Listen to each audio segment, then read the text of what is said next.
Hello, everyone, and welcome to Underclocked Devlog number 29. It's nice to be on a prime number again. It's been a little while since we've been on a prime number devlog.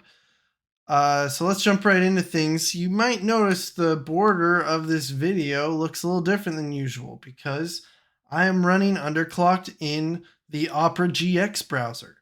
For those who are unaware, Opera GX is a pretty popular web browser. I don't think it's as popular in the US, but GameMaker is fairly integrated with Opera GX, and there's a website called gx.games where people host GameMaker made games and sell them or put them on there for free.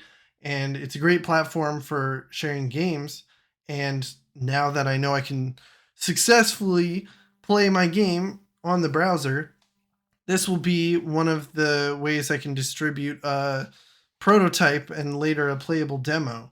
So instead of having to download and run a suspicious executable that you got from some guy on the internet, you can just open up your Opera GX browser and play the game on there. So I'll definitely make a desktop version available, and there are some audio or visual irregularities when playing in a web browser, but overall, functionally, it looks like it's working just the same as the desktop version with very little hassle, which is great. So, continue to the main menu. A new feature I've added is controls. So I believe this said options previously, but if I select the controls option in the menu, it takes me to a fairly primitive looking input binding menu. So you can go through this list of actions and see what buttons they're mapped to on a controller. And if I select left, I can bind this to my D-pad left if I want, or I could bind it to D-pad right, and it works that way immediately. Another cool thing is this input system I'm using does detect gamepad changes, and if I start using my keyboard, you'll see now it's showing all of the bindings for the keyboard. So we've got arrow keys for directions and other letter keys for actions in the game. So it responds well to that. I don't have the backend set up for saving input mapping profiles to the save files in the game. So this will persist when I'm playing the game, but I still need to add the part where it saves my settings. But other than that, it works pretty well. So let's go back and see what's new in the game. All right, so here we are over next to what looks to be a somewhat lazy badger. And if we get a little too close, he gets mad because we're getting in his space, and he kind of flies into an angry frenzy.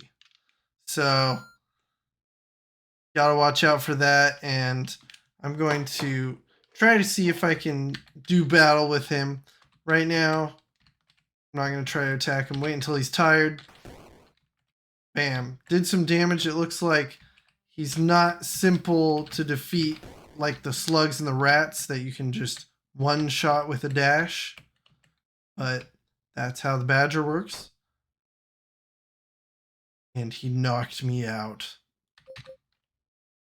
All right, and in here you can see we have a pit, and there's some very funky looking bridge on it. Literally just placeholder sprites. Supposed to indicate there's a narrow walkway, so I can walk across this pit, but it's hard to keep your balance. And, you can give yourself some stability by strafing, and that helps a lot. So I can make sure I can walk across safely, and I think this will add some nice depth to the mechanics in the game and make for some fun puzzle solving. And I'll make it look nicer, it won't just be random white and green pixels. That's really all I have to show for today. The Badger, the input binding, the browser, and these narrow walkways. So I'm going to be trying to wrap up what I've got done for the game and make a prototype that you guys can try out very soon. And it won't be, a full-fledged demo with an actual story and well-developed and designed world, but it will be like a sandbox that we can try all the mechanics out in and get sort of a feel for the game. So I'm looking forward to that. I hope you guys are looking forward to it too. And I also apologize if the audio has been weird. My microphone was making some humming noises, and I unintuitively raised the gain on my microphone, and that seemed to help. So let me know if you think it sounds worse or better or the same or whatever in the comments below. Make sure you hit the like button and subscribe if you haven't already, and I'll see you in the next video. Thanks, guys.